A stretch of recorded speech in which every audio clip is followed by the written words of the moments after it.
Saya merupakan siswi Universiti Melaka di bawah Fakulti Bahasa dan Pendidikan.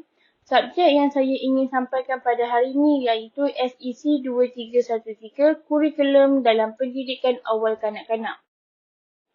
Saya Irdina Alia binti Muhammad Rozi di 23102111, SEM 2 2023-2024, kumpulan 5. Saya diajar di bawah bimbingan Miss Syafawati Atika binti Syafi'i. Isi kandungan dalam slide saya ialah buku KSPK dan Pemata, kerangka KSPK dan Pemata, maksud KSPK dan Pemata, objektif KSPK dan Pemata, tunjang atau bidang pembelajaran KSPK dan Pemata, strategi PDPC KSPK dan Pemata, nilai-nilai KSPK dan Pemata, rumusan bagi KSPK dan Permata.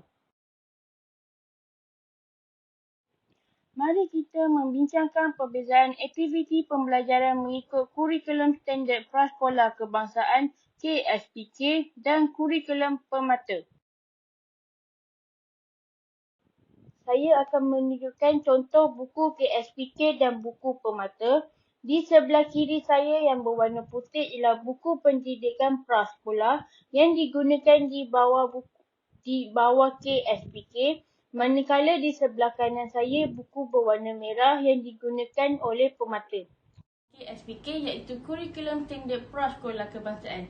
KSPK ini bersetujuan memperkembangkan potensi murid berumur 4 hingga 6 tahun secara menyeluruh dan bersepadu dalam aspek jeris, melalui persekitaran pembelajaran yang selamat dan menyuburkan serta aktiviti pembelajaran yang menyeronokkan, kreatif, menanam keyakinan dan membentuk untuk melahirkan konsep kendiri yang positif pada diri murid agar mereka bersedia menghadapi cabaran dan mengikuti pembelajaran seterusnya. Kita akan masuk Permata. Permata ialah program asuhan dan didikan awal yang bersepadu untuk kanak-kanak yang berumur 0 hingga 4 tahun. Kurikulum ini juga menyediakan peluang kepada kanak-kanak untuk mendapat pengalaman pembelajaran awal yang berkualiti. Untuk melahirkan model insan negara, mempunyai sahsiah mulia, kerohanian yang mantap, kecerdasan intelek yang tinggi, menghargai pelbagai budaya, patriotik, mengamalkan gaya hidup sihat. Objektif yang kita dapati di KSPK, yang pertama, menggunakan bahasa untuk berkomunikasi dengan berkesan. Yang kedua, mengamalkan nilai-nilai Islam dalam kehidupan seharian untuk murid beragama Islam. Yang ketiga, mengamalkan nilai-nilai murni masyarakat Malaysia. Yang keempat, menghargai dan peka terhadap budaya masyarakat Malaysia. Yang kelima, menyayangi dan menghargai alam sekitar. Yang keenam, perkembangan konsep diri yang positif dan keyakinan diri. Yang ketujuh, mempraktikkan amalan kesihatan, membina kesegasan badan dan menjaga keselamatan diri. Objektif bagi Permata, yang pertama, membina emosi, akhlak, spiritual kanak-kanak untuk melahirkan individu bersahsiah mulia, tenang, ceria, bersopan santun, penyayang dan berempati. Yang kedua, membina kemahiran bersosial interpersonal yang baik untuk membolehkan kanak-kanak bergaul dalam masyarakat pelbagai budaya. Yang ketiga, membimbing kanak-kanak menguasai kemahiran awal bahasa, berkomunikasi dan literasi dalam bahasa Melayu iaitu bahasa ibunda kita, dan juga boleh berbahasa dalam bahasa Inggeris. Yang keempat, mendidik kanak-kanak mengamalkan pemakanan yang sihat, kebersihan dan keselamatan diri dan gaya hidup yang sihat. Yang kelima, melatih kanak-kanak mengurus diri sendiri sehingga mereka yakin dan mampu berdikari dan boleh membuat keputusan berdasarkan kebolehan diri mereka. Seterusnya kita akan pergi ke kerangka. Kerangka KSPK terdiri kepada 5 iaitu komunikasi, perkembangan fizikal dan estetika, kemanusiaan, keterampilan diri, sains dan teknologi, kerohanian, sikap dan nilai. Ini akan menjadi seseorang itu pemikiran kritis, kreatif dan inovatif dan melahirkan insan yang seimbang. Manakala kerangka Permata terdiri kepada 4 iaitu pendidikan, ibu bapa, komuniti, sistem. Ini diamalkan pemakanan yang seimbang, keselamatan kanak-kanak, penjagaan dan latihan urus diri, amalan pengasuhan. Tunjang atau bidang pembelajaran di KSPK. Yang pertama komunikasi, kedua kerohanian, sikap dan nilai, ketiga kemanusiaan, keempat keterampilan diri, kelima perkembangan fizikal dan estetika, keenam sains dan teknologi. Tunjang atau bidang pembelajaran dalam pemata. Yang pertama, perkembangan sosial, sosial emosi dan kerohanian. Yang kedua, perkembangan bahasa, komunikasi dan literasi awal. Yang ketiga, perkembangan awal matematik dan pemikiran logik. Yang keempat, perkembangan diri dan pemahaman dunia. Yang kelima, perkembangan fizikal. Yang keenam, perkembangan kreativiti dan estetika. Strategi PDPC melalui KSPK. Yang pertama, pembelajaran berpusatkan murid. Yang kedua, belajar melalui bermain. Yang ketiga, pembelajaran berasaskan inquiry. Yang keempat, pendekatan bersepadu. Yang kelima, pendekatan bertema. Yang keenam, pembelajaran berasaskan projek. Yang ketujuh, pembelajaran berasaskan kepelbagaian kecerdasan.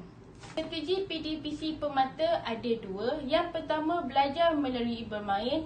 Yang kedua, konsep 3M yang bermaksud meneroka, mengeksperimen dan mengalami. Pembelajaran berasaskan konsep 3M melibatkan pembelajaran secara hand-on dan aktif. Penilaian. Penilaian bagi kurikulum standard prasekolah kebangsaan KSPK. Yang pertama, satu proses mendapatkan maklumat tentang perkembangan murid yang dirancang, dilaksana dan dilaporkan oleh guru yang berkenaan. Yang kedua, secara formatif dan sumatif.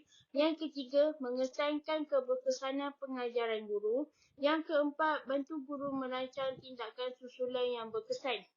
Manakala bagi kurikulum permata, yang pertama, penasiran kanak-kanak dilakukan melalui pemerhatian dan bukan secara ujian atau peperiksaan.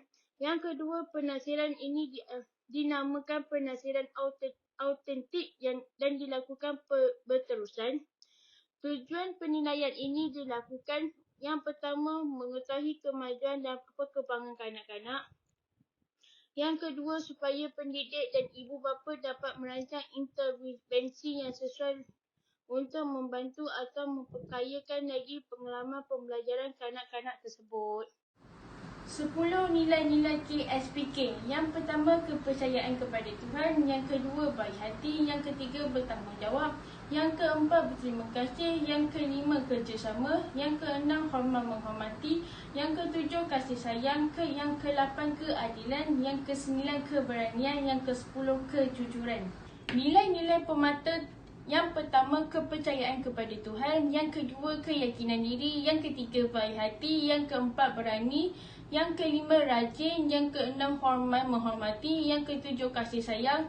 Yang kelapan, berbudi bahasa. Yang kesembilan, jujur. Yang kesepuluh, daya tahan diri. Yang kesebelas, bertanggungjawab. Rumusan bagi KSPK dan pemata. Kurikulum KSPK dan pemata ini sudah tentu mempunyai kesinambungannya. Kesan utama kedua-dua kurikulum ini adalah kanak-kanak itu dapat menyesuaikan diri dengan persekitaran yang ramai sebagai persediaan sebelum menjalani pendidikan formal. Hal ini kerana kanak-kanak akan belajar bergaul, berinteraksi dan berkomunikasi sesama rakan sebaya. Maka perasaan takut sesetengah kanak-kanak untuk berhadapan dengan orang ramai dapat dikurangkan.